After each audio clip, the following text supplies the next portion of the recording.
The profitable roofer. More jobs, fatter margins, less chaos. You bought a roof age list. It lands in a spreadsheet with 300 addresses, and it looks like money. By Friday, 2 reps have knocked the easy streets, 1 representative has cherry-picked the houses near his lunch stop, and nobody can tell you which doors turned into inspections. That is the leak. You do not have a lead problem yet, you have an ownership problem. By the end, you'll know how to turn roof age data into a route, a compliant touch, and a booked inspection without pretending a spreadsheet can see through shingles. Keep the promise modest. Modest makes money. Put the list on the job board. Bad board, 300 addresses, 1 color, no representative name, no next step. Good board, 42 doors in 1 pocket, 8 recent re-roofs crossed out, 2 mail routes circled, 1 route owner, and a callback clock.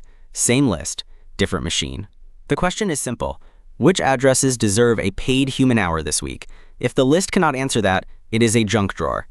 If it can, your representative stops burning gas on roofs that were never likely to turn. Build the list from signals you can defend. Start with year built. Add building permits. Add re-roof permits where the city or county publishes them. Add parcel location, meaning the property tied to the address. Add storm history as timing, not proof. Some cities publish broad permit data. Some publish roof-specific permits. Some make you request history. That unevenness matters. A clean operator does not fake precision. He labels the field, labels the confidence, and lets the inspection carry the final word. Now put the addresses on a map. The Census Geocoder is a public tool that turns addresses into map positions, and it can handle batch files up to 10,000 addresses. That is shop cleanup. It catches duplicates, it groups streets that actually sit near each other. It turns a loose spreadsheet into a route a representative can drive before dinner. This is where the first dollars show up. Same gas. Fewer blind doors. Now ban the roofs. Do not promise a replacement year. Roof life depends on weather, design, material, and maintenance. Hot climates and severe weather can shorten asphalt shingle life. Warranty language proves the same point from another direction. A shingle can carry lifetime language and still move into prorated treatment after the early protection period. So your list should say likely older, recently replaced, or needs human look. It should not say this roof has 3 years left. That line will eat you later. Then cut the dumb knocks. If a local re-roof permit shows a house already replaced the roof, cross it off or push it down.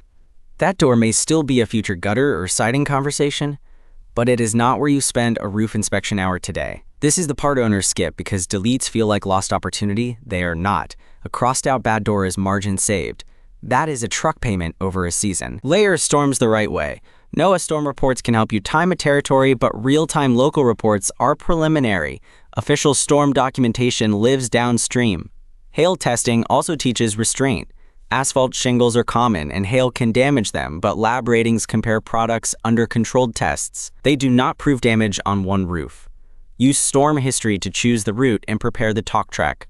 Let the ladder and inspection prove condition. Now choose the touch. Every door direct mail, or EDDM, is USPS route mail. It lets you map zip codes and neighborhoods and filter routes with census-backed age, income, or household size data. That pairs cleanly with a roof age pocket. Mail to pocket. Knock where local rules allow. Call or text people who asked you to call, or where your process is cleared.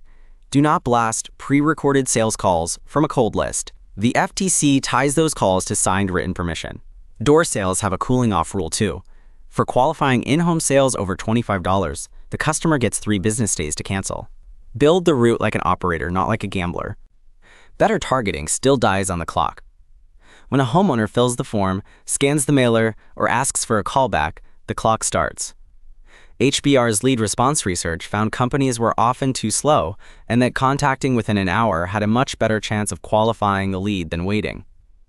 Roofing is not exempt from gravity. Put one owner on the route that day. Give him the next action. Called. Booked. No answer. Door hang. Revisit. If the sales tracker does not show status, the lead is already leaking. Here's the margin math. Do not count addresses. Count booked inspections per routed hour. Addresses make you feel busy. Booked inspections feed the board. If one pocket takes 4 representative hours and books 1 inspection, and another takes 4 hours and books 4, you found the spread. Run that every week. Suppress the bad pockets. Double down on the bands that actually move. The list is there to keep paid hours pointed at roofs that deserve a human look. That is where Roof Predict fits. Ask for your territory's roof age scored prospect list. Use it as a workboard.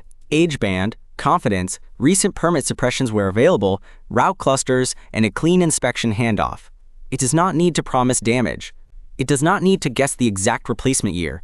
The win is tighter. You start the week with the doors most likely to deserve attention, the touchpath that fits the rules, and the owner who has to book or close the loop. So take the next roof age list and refuse to let it sit as a spreadsheet.